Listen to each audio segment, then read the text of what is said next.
이번 주와 다음 주에는 저희가 좀 특별한 문제를 갖고 좀 살펴보려고 합니다. 깊은 병으로 고생하는 분들을 위한 말씀입니다. 오늘 말씀은 그렇다고 해서 환자들만을 위해서 나누는 말씀은 아닙니다. 왜냐하면 우리의 몸과 마음과 영혼이 깊이 병들어 있을 수 있기 때문이죠.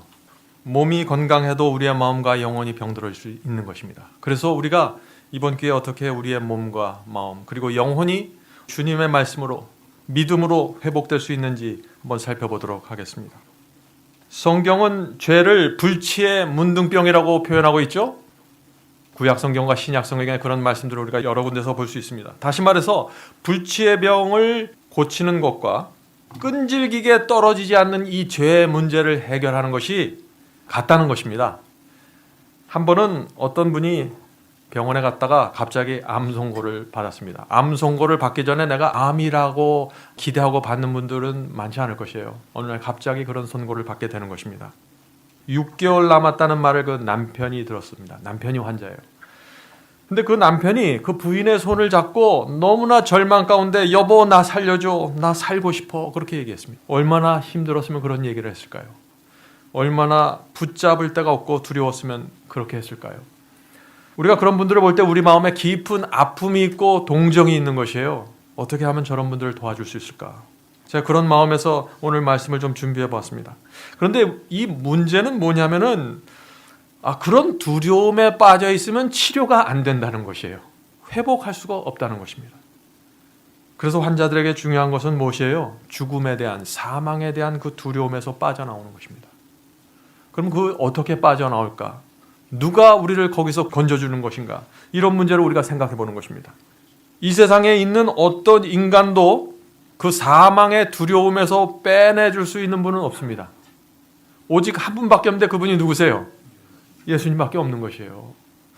그러므로 우리가 도무지 빠져나올 수 없는 그 죄의 구덩이나 그 질병의 구덩이 속에 들어가 버리면은 그때부터는 우리가 온 마음을 다해서 예수님을 찾아야 되는 것입니다. 그때는 두려워할 때가 아니라는 것이에요. 생각을 우리가 바꿔야 됩니다. 우리가 어떤 상황에 있을 때 내가 지금 어떤 태도와 입장을 취해야 되는지 여기서부터 혼돈이 생기면 전혀 다른 곳으로 가는 것이죠. 하나님만이 소망이고 희망입니다. 그래서 오늘 어떻게 우리를 구하시고 치료하시는지 그 문제를 좀 하나씩 살펴보도록 하겠습니다. 먼저 우리가 하나 좀 마음에 담고 있어야 될 문제는요. 이 세상에 태어나서 사고를 당하고 어떤 경우에 어려운 질병에 걸리는 것은 당연하다는 것입니다. 왜냐하면 이 세상은요 그렇게 돼 있어요. 믿는 자와 믿지 않는 자, 잘 믿는 자도 다 암에 걸릴 수 있고 교통사고가 날 수 있는 것입니다. 왜냐하면 이 세상은 사탄이 지배하고 있습니다. 사탄이 활개를 치고 있어요. 그렇기 때문에 여러 가지 사고가 나고 문제가 생기는 것입니다. 하나님께 문제가 있는 것이 아니에요. 어떤 분들은 나는 문제가 없습니다 라고 말할 수 있죠. 그러나 그런 분들은 또 어떤 경우에 자식에게 문제가 있습니다. 그래서 문제로부터 해방되어 있는 사람들은 없다. 완전한 세상이 아니다. 지금 우리가 살고 있는 이 세상은. 얼마나 빨리 당하고 늦게 당하는가의 시간차의 문제에 어떤 의미에서 봐서 누구나가 당하는 고통입니다. 그러므로 우리가 불시의 암의 선고를 받고 또 사고가 생기고 어떤 데는 도무지 빠져나갈 수 없는 구덩이에 빠졌을 때 왜 나만 이런 고통을 받습니까? 하고 불평하면 안 되는 것입니다. 모든 사람들에게 오는 문제들이기 때문에 그렇죠. 자, 그런데 이 어려운 질병이 생기고 어려운 구덩이에 빠졌을 때 그리스도인에게는 특권이 있다는 것입니다. 그때는. 보통 때 문제가 없고 다 행복하고 잘 살 때는요. 그리스도인과 비그리스도인의 차이가 큰 차이가 안 나요. 근데 정말 심각한 문제에 딱 들어가게 되면은 거기서부터 완전히 달라지게 됩니다. 어떻게 달라지게 될까요? 이 세상 사람들은요. 암이 생기고 도무지 빠져나갈 수 없는 문제가 생겨도 어디 하소연할 데가 없어요. 여러분들 예수님을 믿지 않는다고 생각해 보세요. 어디 가서 하소연하겠습니까? 누구를 붙잡고 매달리겠어요? 그래서 그리스도인이 암에 걸렸을 때 그리스도인의 깊은 구덩이에 빠졌을 때 그때야말로 내가 그리스도에 대한 이유와 목적과 의미가 생겨나기 시작하는 것입니다. 자, 이 세상에 우리가 태어나는 목적이 무엇일까요? 이 세상에 태어나는 목적은 무엇이에요? 우리가 성공하기 위해서 태어나는 것이 아니에요. 많은 사람들은 내가 성공하기 위해서 태어난다라고 생각을 하죠. 그러나 그것은 하나님의 목적은 아닙니다. 하나님께서는 딱 한 가지 목적만을 가지고 우리를 어머니 뱃속으로부터 내보내십니다. 세상으로 내보내시면서 하나님 마음속에 있는 한 가지 소원이 있는데 그것은 사도행전 17장에 있는 말씀입니다. 사도행전 17장 26절과 27절 말씀입니다. 인류의 모든 족속을 한 혈통으로 만드사, 인류의 모든 족속은 아담과 하와의 자손이죠. 한 혈통으로 만주사 온 땅에 거하게 하시고 저희의 연대를 정하시며 거주의 경계를 하나셨으니, 이 세상에 태어난 모든 사람들이 어느 정도 살고 가는 것으로 결정되어 있어요. 언제 태어난 것이 결정되어 있습니다. 예? 또 내가 어떤 지역에 사는 것이 결정되어 있어요. 왜 하나님께서 그 시간과 장소를 그렇게 정해 주셨을까요? 그 다음에 이유가 나옵니다. 이는 사람으로 하나님을 혹 더듬어 찾아 발견케 하려 하심이로되 그는 우리 각 사람에게서 멀리 떠나 계시지 아니하도다. 우리가 이 세상에 태어나는 이유가 뭡니까? 하나님의 목적이 뭐예요? 하나님을 만나고 진리가 무엇인지 깨닫는 것이에요. 여러분들 혹시 암에 걸리셨습니까? 깊은 문제가 있나요? 그런데 만약 여러분이 여러분 생애 속에서 하나님을 만나고 진리가 무엇인지 정확하게 깨달았으면 하나님의 목적은 성취된 거예요. 여러분이 이 세상에 태어난 목적은 이미 성취되었습니다. 여러분의 몸에 통증이 있거나 마음에 염려가 있거나 고민이 있거나 상관없이 하나님의 목적이 성취됐어요. 거기서 우리가 무엇을 더 기대할 수 있을까요? 하나님의 목적이 성취됐는데. 그러므로 우리가 유방암에 걸리고 백혈병에 걸리고 사람들이 말하는 어떤 불치의 병에 걸렸다고 할지라도 하나님의 목적이 성취되었으면 내 인생의 목적도 성취된 것입니다. 왜냐하면 그것은 구원이고 영생이기 때문에. 지금 내 손안에 구원이 있고 영생이 주어져 있어요. 그런데 내가 구덩이에 빠져 있어요. 무슨 문제입니까? 문제가 아닐 수 있다는 것입니다. 우리가 생각을 잘 정리하셔야 돼요. 내가 구덩이에 빠졌을 때 내가 무슨 생각을 해야 되는지. 자, 그러므로 우리가 암에 걸렸다고 해서, 어려운 병에 걸렸다고 해서 너무 억울해하지 마십시오. 내 인생이 실패한 것이 아닙니다. 다른 사람들이 볼 때는 실패한 것처럼 보여도 하나님께서 보셨을 때는 완전한 성공처럼 보여요. 그렇게 될 수가 있는 것이에요. 내 마음속에 내가 무엇을 가지고 있고 내 경험이 어떠하냐에 따라서 말이죠. 어떤 분은 신앙이 참 좋은 분인데 암에 걸리고 나서 크게 당황했습니다. 그래서 내가 어디에 가서 안수를 받아야 되고 내가 무엇을 먹어야 되고 내가 어떻게 해야 되나, 내 병을 어떻게 하면 고칠 수 있을까, 이 문제에 완전히 사로잡혔어요. 몸을 회복하는데 거기에 딱 집중이 돼버린 것입니다. 자, 그렇게 되면 어떻게 될까요? 그렇게 되면 죽습니다. 내 영혼이 죽고 내 몸까지 죽어요. 그래서 우리가 구덩이에 빠져 있을 때, 힘든 문제에 딱 들어가 있을 때 내가 어디에 초점을 맞추고 나가야 되는가는 굉장히 중요한 것입니다. 우리가 구덩이에 빠져 있을 때 누구를 찾아야 된다 그랬죠? 하나님을 찾아야 돼요. 꺼내줄 사람이 없어요. 이 지구에 사는 누구도 꺼내줄 수 없습니다. 하나님만 하실 수 있어요. 거기에 유일한 해결책이 있는 것입니다. 그래서 요한복음 11장 25절에 보면 이런 말씀이 있습니다. 요한복음 11장 25절. 예수께서 이르시되 나는 부활이요 생명이니 나를 믿는 자는 죽어도 살겠고. 이 말씀이 무슨 뜻입니까? 우리가 정말 그리스도를 믿으면 죽음의 구덩이에 빠져 있어도 살겠다는 얘기예요. 예? 그래서 살아있지만은 죽은 사람들이 있어요. 어떤 사람은 살아있어요. 구덩이에 안 빠졌어요. 그러나 죽었어요. 예수께서 그렇게 말씀하시거든요. 그런데 어떤 사람들은 죽었어요. 사람들은 다 죽었다고 말해요. 구덩이에 빠져 있다고 말해요. 그런데 예수께서는 너는 살아있다고 얘기하세요. 왜? 그 손에 구원과 영생이 주어져 있기 때문에. 이게 하나님의 시선이에요. 하나님의 시선. 그런데 이런 구원과 영생을 우리가 얻으려면은 하나님을 만나야 되는 것입니다. 하나님을 만나야 돼요. 자, 그럼 우리가 하나님을 어떻게 만날까요? 언제 만나게 될까요? 한번 그 문제를 좀 살펴보도록 하겠습니다. 우리가 하나님을 만날 때는요, 많은 경우에 잘 나가고 건강할 때가 아닙니다. 참 그때 만나면 참 좋겠는데 우리의 인간이 연약해서 그렇게 되질 않아요, 잘. 그래서 참 내 인생이 실패한 것처럼 느껴지고 내가 큰 문제와 질병에 빠져 있을 때, 그때 하나님께서 우리를 찾아오시는 것입니다. 그래서 보통 때는 전혀 말씀에도 관심이 없고 하나님께 관심이 없던 사람들이 구덩이에 빠지면 어떻게 돼요? 그때부터 주님을 찾기 시작하는 것이에요. 무릎을 꿇게 됩니다. 하나님, 제가 여기 있습니다. 저를 살려주시옵소서.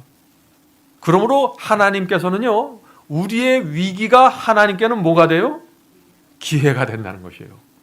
그래서 고난이 은혜라고 되는 것입니다. 고난으로 시작되지만 은혜로 끝날 수 있는 것이에요. 누구에게? 그리스도인에게. 아무에게나 일어나는 것이 아니죠. 하나님을 믿는 사람에게는 고난으로 시작됐지만 은혜로 끝날 수 있는 것입니다. 그러므로 우리가 구덩이에 빠져 있을 때 하나님께서 그 기회를 반드시 놓치지 않는다는 것입니다. 그 말은 다시 말해서 하나님께서 반드시 그 영혼을 찾아오신다는 것이에요. 그 영혼을. 얼마나 기가 막힙니까? 저 하늘에 계신 하나님께서 나를 찾아오시는 것이에요. 나를 만나기 위해서. 우리가 분명하게 우리 마음속에 좀 가지고 시작해야 될 것은 뭐냐면은, 내가 무슨 질병에 걸리고 암에 걸리고 무슨 큰 문제가 있다고 해서 멸망당하지 않는다는 것입니다.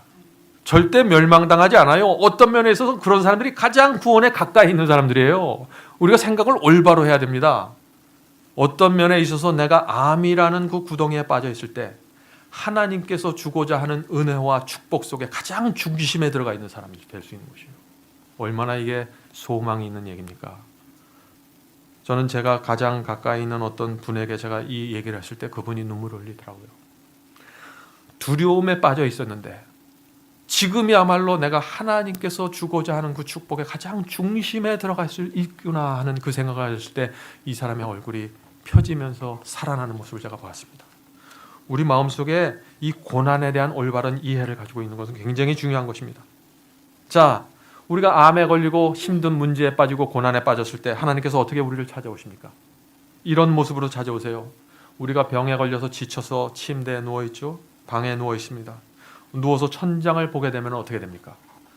지난 날 동안 내가 살아온 과거의 기억들이 떠오르게 되는 것입니다. 아, 내가 왜 그렇게 살았지? 내가 그때 그렇게 하지 말았어야 되는데, 내가 그때 선을 베풀었어야 되는데, 내가 잘못했던 그 실패와 잘못된 결정들을 되돌아보면서 깊은 후회를 하게 되는 것입니다.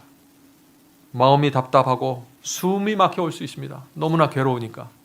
낭비해버린 내 세월, 그 가난한 가족들과 친구들에게 내가 따뜻한 말 한마디 해주지 못했던 것들, 이런 모든 것들이 내게 큰 짐이 돼서 누르게 되는 것이에요.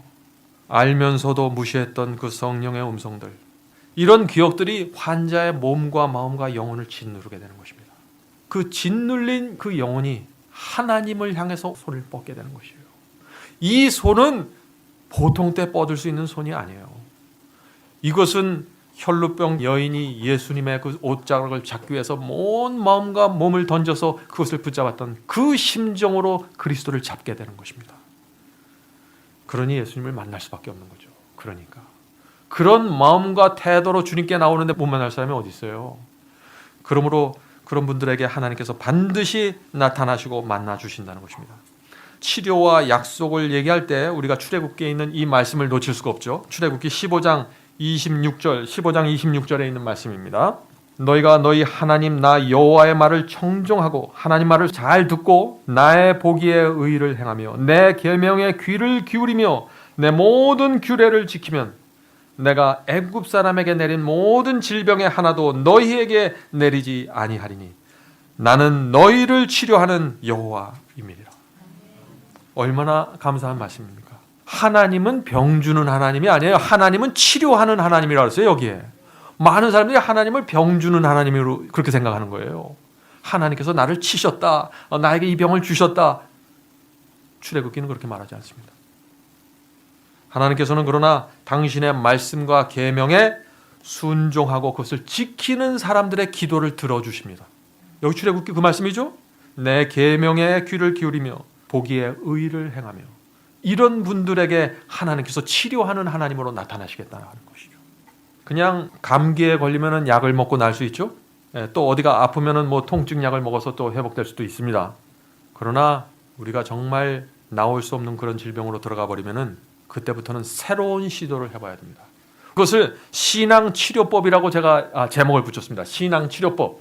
신앙으로 어떻게 치료를 할 수 있는가, 그 문제를 좀 살펴보도록 하겠습니다. 병원이 포기하면은 그때 시작되는 것이 있는데 그것이 신앙치료법입니다. 그래서 이 신앙치료법으로 들어가면은 우리의 몸과 마음과 영혼이 완전히 하나님께 맡겨지게 되는 것이에요. 그것이 신앙치료법이에요. 그러므로 암에 걸려 있거나 다른 질병에 깊은 병에 걸려 있는 분들이 이해해야 될 것은 우리가 어떻게 해야만 하나님께서 우리를 치료하시고 회복시켜 주실 수 있는가? 하나님께서 움직일 수 있는 조건들과 상황이 무엇인가? 그것을 정확하게 이해하셔야 된다는 것이에요. 내가 내 마음대로 믿습니다 하고 된다는 게 아니에요, 이게. 우리 마음대로 하면은요, 하나님께서 고쳐주고 싶어도 고쳐줄 수가 없어요. 어떤 때 우리 자녀들이 그렇잖아요. 우리 자녀들을 한번 잘 길러보고 싶은데 자기 마음대로 가요. 동쪽으로 가야 되는 건데 서쪽으로 가보세요. 그게 됩니까? 안 되는 거예요. 우리도 마찬가지입니다. 하나님께서 성경에 기록해 놓으신 그 생명의 원칙들이 무엇인가? 그것을 잘 살펴보고 내가 생명의 원칙 안에 딱 들어가야 돼요. 자, 그러면 그 원칙을 좀 살펴보죠. 먼저 하나님께서 우리의 몸에 대한 원칙을 세워놓으셨습니다. 그 원칙 속으로 들어가야 돼요. 자, 몸을 어떤 말씀에 맡겨야 될까요? 어떤 말씀입니까? 창세기 1장 29절 말씀입니다. 창세기 1장 29절 여러분들 잘 아시는 말씀이죠? 하나님이 가라사대 내가 온 지면에 씨 맺는 모든 채소와 씨 가진 열매 맺는 모든 나무를 너희에게 주노니 너희 식물이 되리라. 하나님께서 아담을 만드신 후 제일 첫 번째 한 게 뭐예요? 자, 아담아 네가 이제부터는 이것을 먹고 살아라 하신 것입니다. 하나님께서 창조하셨을 때 아무것도 먹지 않고 그냥 사는 존재로 만드신 게 아니에요. 날마다 무엇을 먹어야 됐습니다. 그것이 이거예요. 자, 그런데 우리가 이 말씀 속에 하나 좀 특이한 말이 있는데 씨 맺는 모든 채소와 했는데 이 채소가 한국말로는 채소로 되어 있는데 한국말 성경에는 영어 성경에는 뭐로 되어 있어요? 이게 허브라고 되어 있어요. 뭐죠? 약초라는 뜻입니다. 약초를 주신 거예요. 이제부터 너희들과 약초를 먹고 살아라 그런 것이에요. 자, 이게 무슨 말입니까? 하나님께서는 아담과 하와가 범죄하면은 죄가 이 세상에 들어올 걸 아셨습니다. 죄가 이 세상에 들어오면 어떻게 돼요? 질병들이 생기는 것입니다. 문제들이 생기는 것이에요. 그래서 죄가 들어오자마자 땅에서 가시와 독초가 올라왔다고 그랬잖아요. 그래서 그것을 아시는 하나님께서 이미 채소들 속에 다 약용 성분들을 다 넣어주셨어요. 그래서 문제가 생기면은 이것을 먹어라가 아니라 너는 항상 이걸 먹고 살아. 그러면 이것이 예방이고 이것이 치료야. 그렇게 주신 것이에요. 근데 사람들은 약초다 하면 그 약초방에 가야 약초 구하는 것이 아닙니까? 아닙니다. 시금치가 약초예요. 그것은 우리가 마켓에서 파는 건 채소고 한약방에서 파는 거는 약초라고 생각하는데 그것이 아니라 하나님께서는 다 약초예요. 그것을 사람들이 어떤 건 채소라고 이름을 붙였고 어떤 건 약초라고 이름을 붙인 것 뿐이죠. 그러므로 우리가 시금치와 무를 먹을 때 약초를 먹는 것입니다. 그 안에 담겨져 있는 성분들. 옛날에는 몰랐지만 최근 과학이 발달되면서 여러 가지 슈퍼푸드들이 나오고 있죠. 굉장한 약용 성분들이 들어가 있는 채소들이 또 식물들이 발견되고 있는 것입니다. 자, 그러므로 우리가 몸이 아플 경우에 하나님께서 에덴 동산에서 주셨던 그 상황 속으로 들어가야 된다. 그 말씀 속으로 들어가야 된다는 것입니다. 채소와 식물 속으로 들어가고 맑은 공기와 자연 속으로 들어가서 거기서 단순한 식사를 하면서 내 몸을 거기다 맡겨줘야 된다는 것입니다. 그것이 하나님께서 우리에게 주시는 약속입니다. 자, 그런데 이런 약속을 무시하면서 열심히 기도만 한다고 될까요? 아니에요. 하나님께서 주신 말씀에 의해서 움직입니다. 계명에 의해서 움직이세요. 내 마음대로 열심히 한다고 되는 게 아니에요. 그게 하나님께서 우리의 유전자를 그렇게 만드셨기 때문에 그렇게 움직이는 것입니다. 물론 이 원칙을 무시하는 상태에서도 낫는 분들이 가끔 있습니다. 운동만 열심히 하고 좋은 음식을 열심히 먹어서 낫는 분들도 계세요. 그런데 그런 거는 오늘 우리가 배울 신앙치료법이 아닙니다. 오늘 우리는 몸과 마음과 영혼을 회복시키는 방법을 얘기하고 있기 때문에 그런 것이죠. 물론 우리가 감기가 걸렸거나 고혈압이 걸렸으면요, 운동하고 잘 먹자, 좋은 음식 먹자, 이거로 해결될 수 있어요. 그러나 오늘 우리가 말하는 이런 어려운 질병들, 깊은 질병들은요, 그거 갖고 해결이 안 될 수도 있다는 것입니다. 그러므로 여러분들 건강하게 음식을 먹고 아주 좋은 여러 가지 환경 속에 살지만 만약 그것으로도 치료가 안 되면 어떻게 되나? 많은 사람들이 여기서 그냥 포기를 해버려요. 몸에 관련된 원칙만 따라가서 그게 안 된다고 포기하지 마십시오. 하나님께서는 더 많은 원칙들을 우리의 마음과 영혼을 위해서 남겨두셨어요. 그 원칙 속으로 들어가셔야 돼요. 그래야 우리의 몸과 마음과 영혼이 하나님 말씀 안으로 들어가서 그 안에서 치료가 되고 회복이 되고 소망이 생기는 것이다. 것입니다. 자, 그러면 이제 하늘에서 내려오는 그 하나님의 치유의 능력을 우리가 어떤 경로와 경험을 통해서 받게 되는지 좀 들어가 보도록 하겠습니다. 아이들은요, 문제가 생기면 어떻게 합니까? 크게 소리쳐서 울죠. 이 그림에 보는 아이 보세요. 얼마나 간절하게 울고 있습니까? 근데 이 아이가 왜 우는지를 우리가 좀 이해해야 돼요. 왜 우는지. 이 아이는 엄마에게, 아빠에게 알리기 위해서 우는 거예요. 내가 기저귀가 불편하고 내가 배가 고프고 물이 마시고 싶은데 엄마, 아빠만 오면 이 문제가 해결되기 때문에 엄마, 아빠를 부르기 위해서 우는 것이에요. 엄마, 아빠가 내 문제를 알면은 모든 것이 해결된다는 믿음이 있는 것입니다. 그것이 이 아이의 믿음이에요. 우리 엄마들은 그런 경험을 하죠. 아기가 울면 어떻습니까? 다른 사람들은 못 들어도 엄마는 들어요. 왜요? 엄마는 아이에 대한 관심이 특별합니다. 엄마는 들어요. 또 엄마는 그 아이가 울면은 저 아이가 왜 우는지를 압니다. 아, 기저귀 갈 때가 됐구나. 제가 우유 먹을 때가 됐나 보다. 이렇게 알아요. 우리 하나님께서도 우리의 울음소리를 들으면 아십니다. 제가 왜 우는지. 여러분이 일일이 나열하고 기도하지 않아도 여러분의 마음속에서 나오는 그 울음소리만 들으면 주께서 아세요. 그리고 오세요. 내가 필요한 것을 들고 오시는 것입니다. 내가 일일이 말하지 않아도. 그것이 성령께서 우리를 위해서 단언하시는 것입니다. 얼마나 감사해요.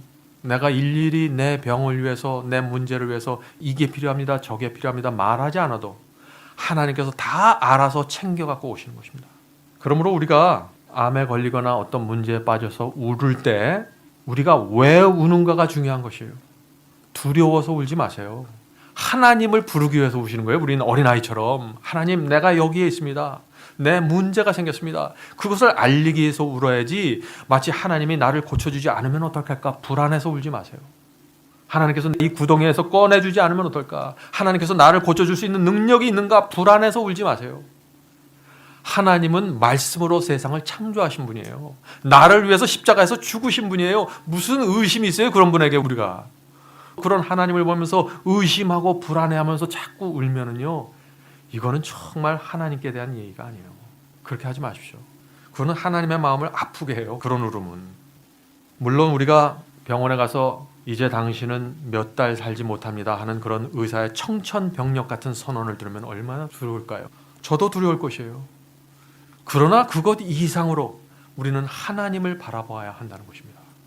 자, 그러므로 우리가 암에 걸리거나 어려운 문제, 사고에 들어갔을 때, 우리 가족 중에 어떤 큰 문제가 있을 때 우리가 하나님께 나가서 우는데 울면서 이렇게 말해야 되는 거예요. 이렇게 기도를 해야 됩니다. 주님, 제가 정말 깊은 병에 걸렸습니다. 큰 문제입니다. 의사들은 암이 퍼져서 가능성이 없다고 내게 말하고 있습니다. 3달 남았다고 얘기하고 있습니다. 저는 그러나 그 말 믿고 싶지 않습니다. 저는 인간의 통계나 과학보다 주님의 능력과 사랑을 믿기 원합니다. 저는 주께서 가지고 계신 그 여러 가지 수많은 방법들을 저는 믿습니다.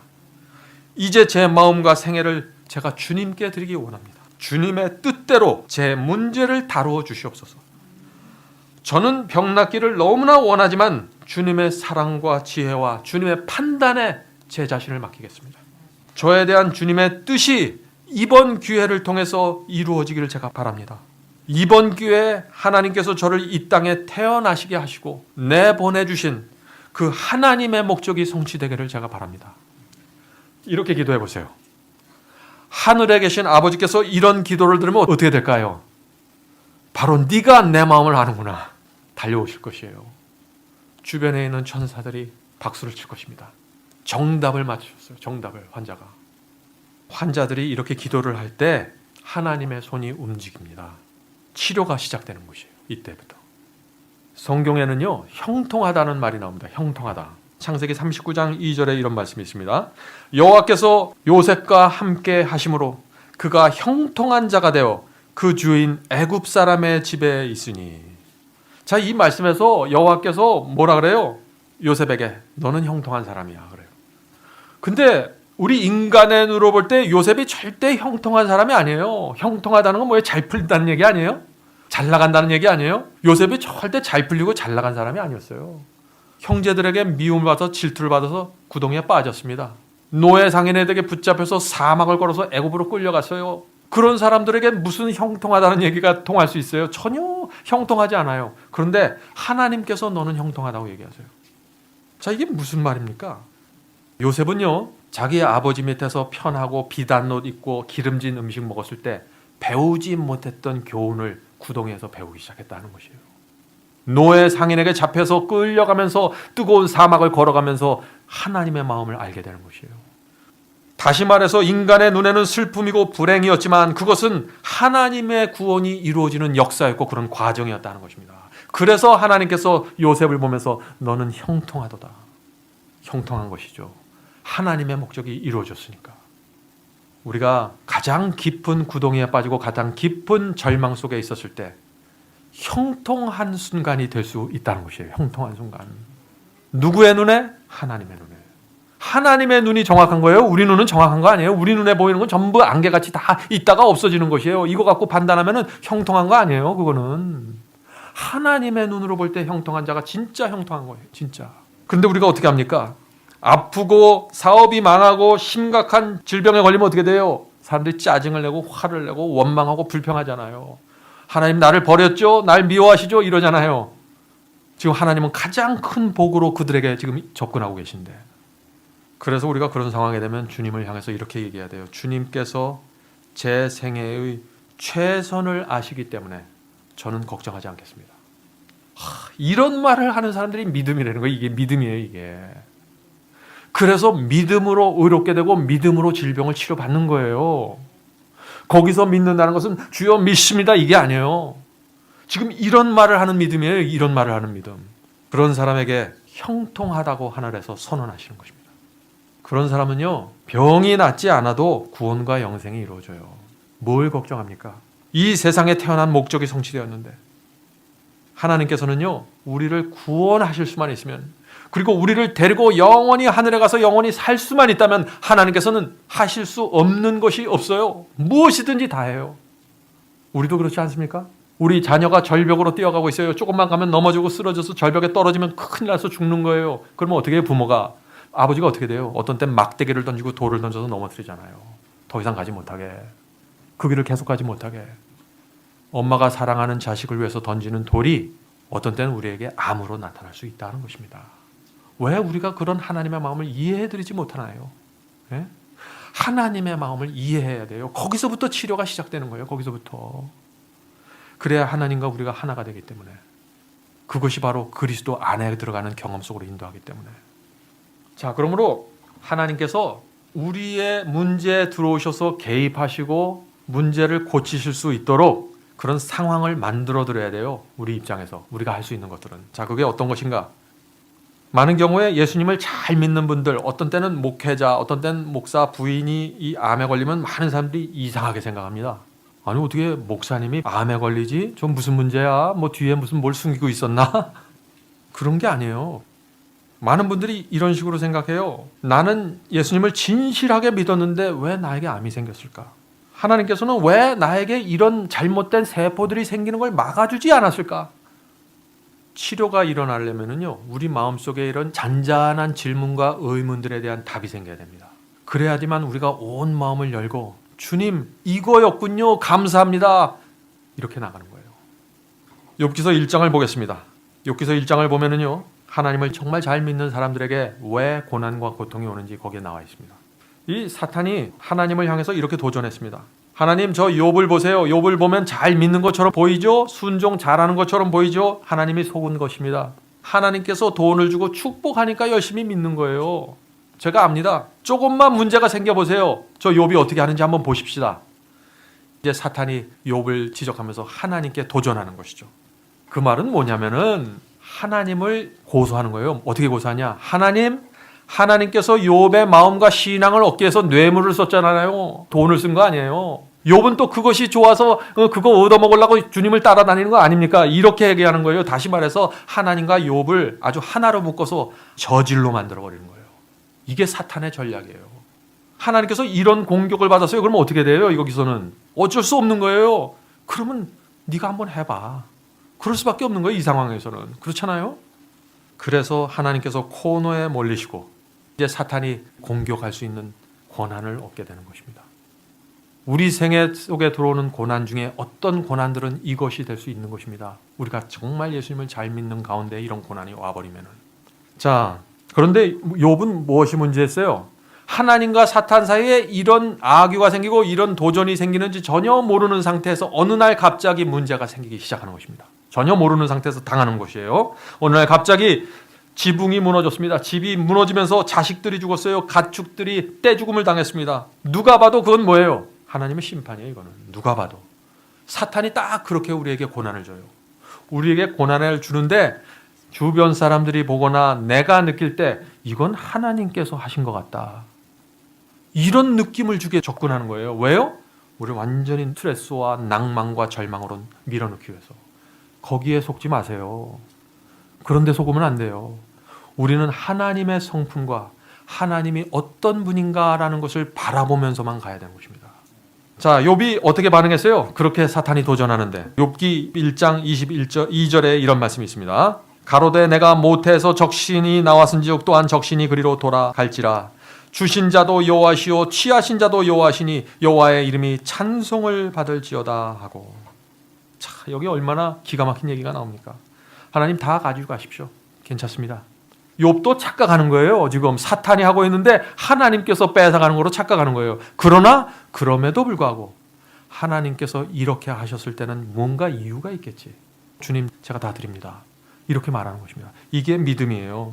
자, 22절 보겠습니다. 이 모든 일에 욥이 범죄치 아니하고 하나님을 향하여 어리석게 원망하지 아니하니라. 보통 사람 같으면 어떻게 했을까요? 벌써 난리 났을 것입니다. 머리에 머리띠 띠고 이불 덮고 누웠을 거예요. 네? 속으로 별의별 원망을 당하면서. 해도 너무합니다. 그런데 욥은 모든 것을 주님께 맡겼습니다. 하나님을 향하여 어리석게 원망하지 않았다고 했어요. 자, 이제 욥이 이렇게 반응하니까 사탄이 거기서 멈췄을까요? 아니죠. 욥의 건강을 건드린 것입니다. 1차 공격에서는 욥을 건드리지 않고 나머지를 건드렸어요. 가족과 재산을. 근데 이제 아주 공격의 중심으로 들어가서 욥을 건드립니다. 자, 욥기 2장 7절에 이런 말씀이 있습니다. 사탄이 이에 여호와 앞에서 물러가서 욥을 쳐서 그 발바닥에서 정수리까지 악창이 나게 한지라. 사탄이 치는 것이에요. 사탄이 욥을 쳤다 그랬어요. 하나님이 치는 게 아닙니다. 이거 정확하게 이해하세요. 발바닥에서 정수리까지 악창이 났어요. 그러니까 욥이 너무나 고통스러워서 기와장으로 긁으면서 지금 앉아 있는 것이에요. 근데 아주 거기서 하나 더 결정타가 들어옵니다. 누가 결정타를 매깁니까? 아내가 결정타를 매겨요. 아내가 그 욥이 그 모습을 보면서 하나님을 저주하고 죽으라고 그렇게 얘기하고 이제 떠나버립니다. 집을 나가버리는 것이죠. 다른 사람들이 저주하면은 참을 수가 있어요. 동네 사람들이 저주하는 거는. 근데 어떻게 돼요? 이 아내가 와서 저주를 하고 이렇게 낭망시켜버리면은 많은 경우에 남편들이 일어서질 못합니다. 그런데 이런 상황들이 계속 내 주변에서 일어나고 지금 나에게 일어나는데 욥이 기도를 하는데 전혀 기도에 응답이 없다는 거예요. 문제는 우리가 그렇지 않습니까? 어떤 때는 하늘을 향해 기도해도 아무런 느낌이 안 생겨요. 내 마음속에도 뭐 눈에 보이는 뭐가 나타나지 않는 건 불구하고 내 마음속에도 느낌이 안 생겨요. 응답이 전혀 없는 것처럼 느껴집니다. 왜 그럴까요? 지금 이 상황에서는요, 하나님께서 개입하실 수가 없어요. 아직 하나님께서 개입하시려면은 욥이 반응을 해줘야 돼요. 확실하게. 하나님, 제가 이런 고난과 재난이 왜 왔는지 저는 모르지만 저는 여전히 하나님을 찬송하고 하나님을 믿습니다 하고 딱 그런 반응을 보여줘야 사탄을 가리키면서 하나님께서 자, 이제 내가 욥에게 가도 되겠냐? 그렇게 사탄에게 물어보는 것이에요. 많은 경우에 우리가 어려운 문제에 빠져 있을 때, 구덩이에 빠져 있을 때 이런 반응과 이런 태도가 나타나지 않기 때문에 하나님께서 다리가 묶여서 못 오시는 거예요.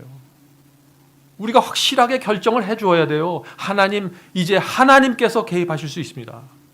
이런 태도가 나와야 되는데 그것을 성경은 뭐라 그러나 믿음이라고 얘기하는 것이에요. 믿음은 내가 느껴서 움직이는 게 아닙니다. 믿음은 홍해가 갈라졌기 때문에 가는 게 아니에요. 홍해가 다 덮여 있을 때 믿음으로 전진했어요. 그게 믿음이에요. 하나님께서 개입하시게 만드는 기도가 있습니다. 우리가 문제에 빠져 있을 때. 어떤 기도일까요? 이렇게 기도하세요. 하나님, 나는 내가 지금 왜 이 문제가 생겼는지, 왜 이 질병이 생겼는지 이해할 수 없습니다. 그러나 지금 이 고난을 허락하신 것이 하나님이신 줄 제가 압니다. 그러므로 저는 하나님의 결정을 믿겠습니다. 하나님의 판단을 믿겠습니다. 아무리 힘들고 끝이 보이지 않을지라도, 내 마음속에 어떤 느낌이 없을지라도 나는 하나님을 의지하면서 나가겠습니다. 이것이 하나님의 손을 움직이게 만드는 기도라는 것이에요. 왜 우리가 이런 기도를 하지 못할까요? 그것은 우리가 하나님을 믿지 못하기 때문이에요. 정말 하나님을 믿으면은 문제가 생기면 바로 하나님께 가죠. 어린아이들처럼. 어린아이가 문제 생기면 바로 울면서 엄마 쫓아가잖아요. 우리는 문제가 생기면 어떻게 돼요? 내가 해결해 보려고 그래요. 어디 가서 좀 안수 받아 보려고 그래요. 어디 가서 누구 찾아보려고 그래요. 그게 아니라는 얘기예요. 감기 걸리면 여러분이 혼자 하세요. 그거는. 지금 이 문제는 그런 문제가 아니잖아요. 우리가. 환자는 하나님께서 개입하실 수 있는 명분을 드려야 됩니다. 여기서부터 치료가 시작되는 것이에요. 그런데 욥이 그런 믿음을 발휘했습니까? 아닙니다. 욥도 흔들렸어요. 부인의 저주 때문에 흔들렸어요. 잘 나가다가 온몸에 욕창이 나서 비화장으로 긁고 있는데 부인이 딱 한마디 던지고 집을 나가버리니까 거기서 탁 주저앉는 거예요. 욥이 어떻게 흔들렸습니까? 욥기 3장 1절에 이렇게 나와 있습니다. 그 후에 욥이 입을 열어 자기의 생일을 저주하니라. 내가 이 세상에 왜 나왔는가를 저주한다는 거예요. 원망하는 거예요. 지금 하나님, 왜 나를 이 세상에 내보내서 나에게 이런 고통을 허락하십니까? 정말 너무한 거 아닙니까? 이런 마음에서는요, 치료가 안 일어납니다. 왜 욥의 믿음이 흔들렸을까요? 이렇게 고난을 허락하시는 그 하나님의 마음과 하나님의 의도를 이해하지 못했던 거예요. 그리고 그것을 하나님께서 나를 치셨지라고 받아들이는 거예요. 치료는요, 어떤 상황에서도 하나님 편에 서 있는 자들에게 일어나요. 어떤 상황에서도. 그래야 하나님께서 사탄의 고소를 물리치고 모든 명분을 획득하면서 가장 적극적으로 움직이게 되는 것이에요. 우리가 그것을 이해해야 돼요. 그것을. 그러므로 우리가 우리의 컨디션이나 우리의 느낌이나 어떤 통증 여부에 따라서 우리의 믿음과 우리의 감정이 흔들리면 안 된다는 것입니다. 물론 감정은 흔들릴 수 있죠. 그러나 믿음은 흔들리지 마세요. 믿음은. 자, 이 깊은 병을 허락하시는 그 하나님의 마음을 우리가 이해해야 합니다. 욥이 하나님께 하나님 왜 나를 이 세상에 태어나게 했습니까? 라고 말했을 때 그 말을 듣는 하나님의 심정은 어땠을까요? 하나님의 심정은. 여러분의 자녀가 여러분을 찾아와서 왜 엄마 아빠 나를 이 세상에 태어나게 했어?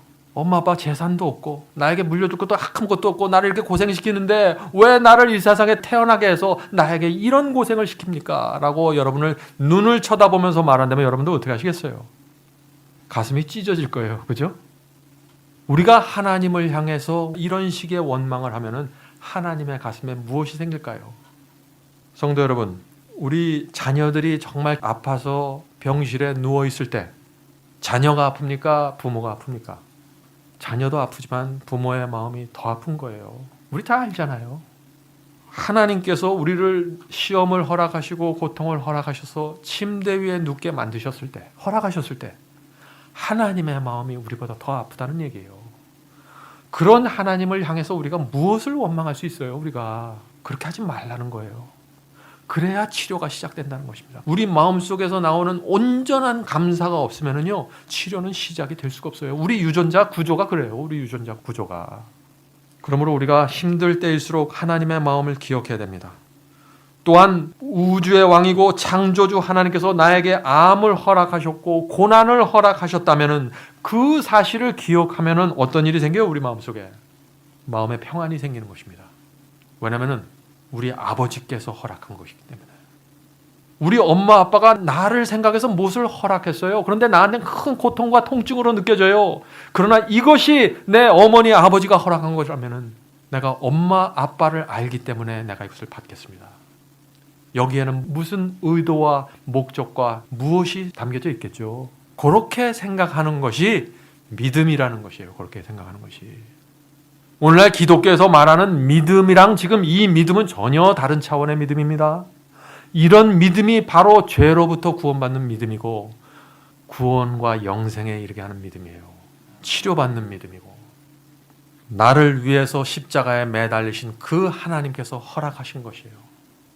우리가 그것을 알면은 더 이상 말하지 않게 되는 것이에요.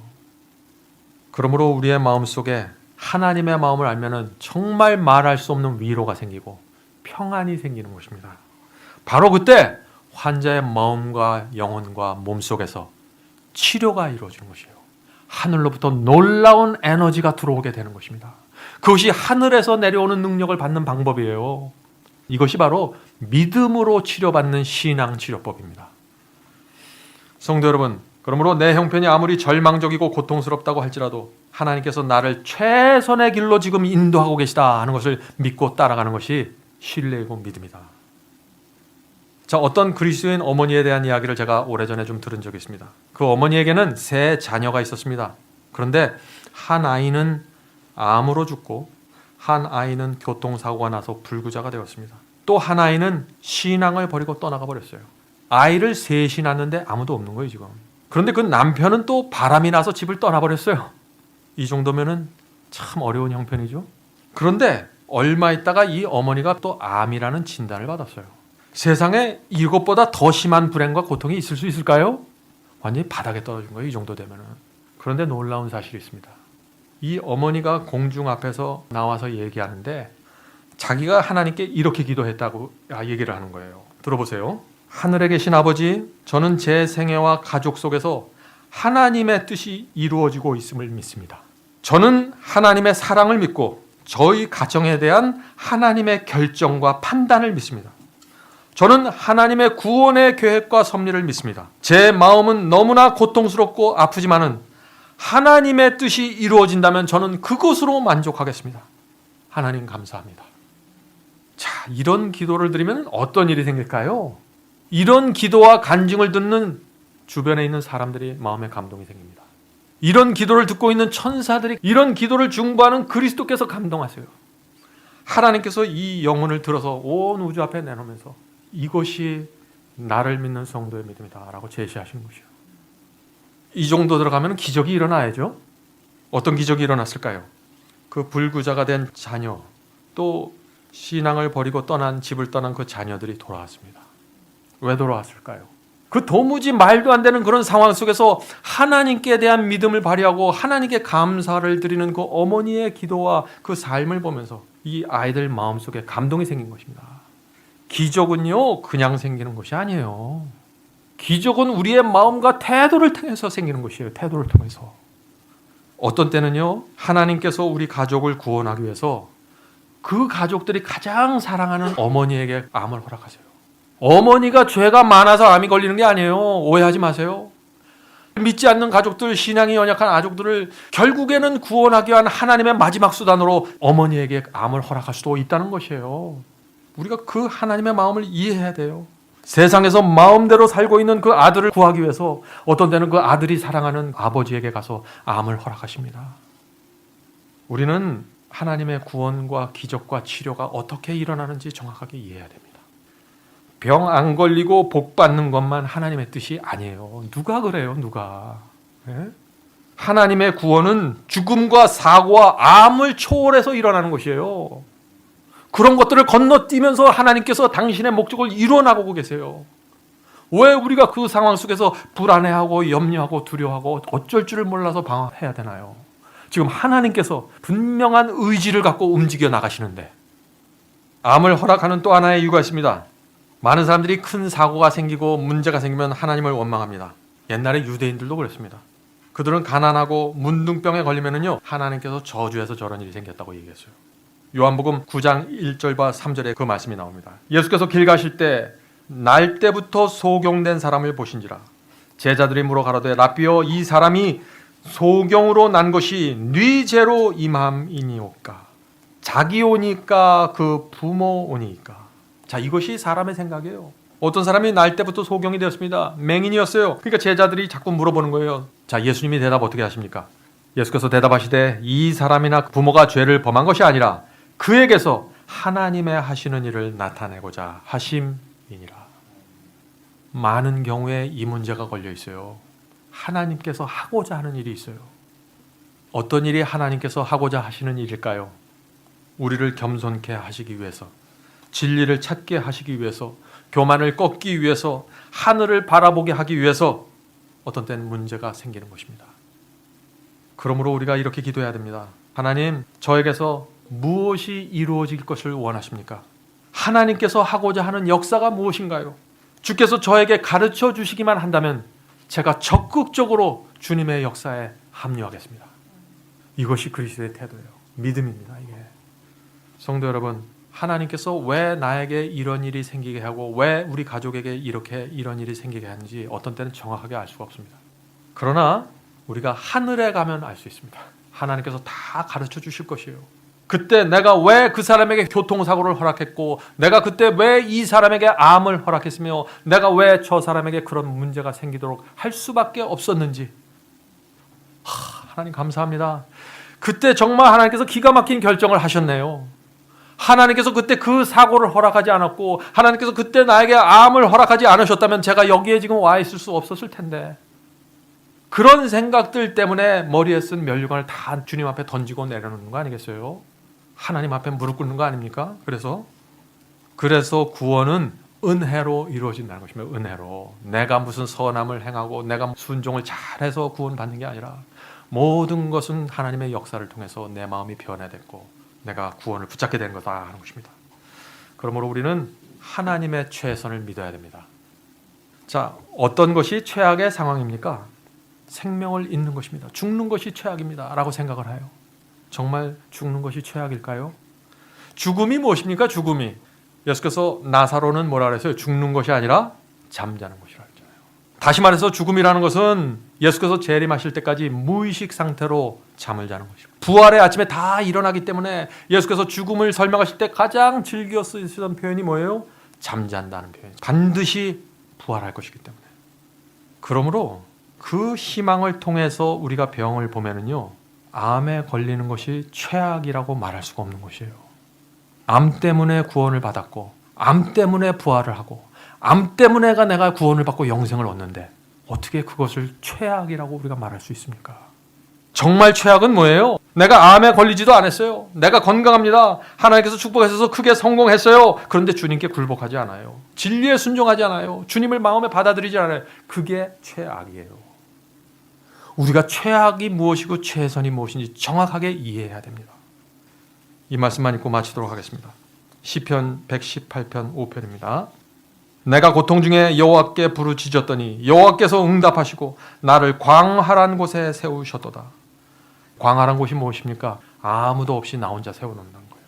깊은 병에 걸렸을 때 우리는 광활한 곳에 세우는 것입니다. 사업이 망하고 어려운 문제가 닥쳤을 때 하나님께서 나를 광활한 곳에 세우시는 거죠. 왜요? 왜요? 하나님만 바라보게 하기 위해서. 광활한 곳에는 아무도 없어요. 나를 건져줄 사람이 없습니다. 거기는. 그때 그래서 이렇게 간증하는 것입니다.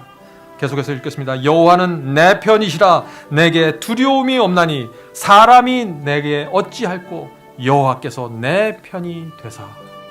하나님은 내 편이십니다. 내가 비록 광활한 곳에 있을지라도 하나님은 내 편이십니다.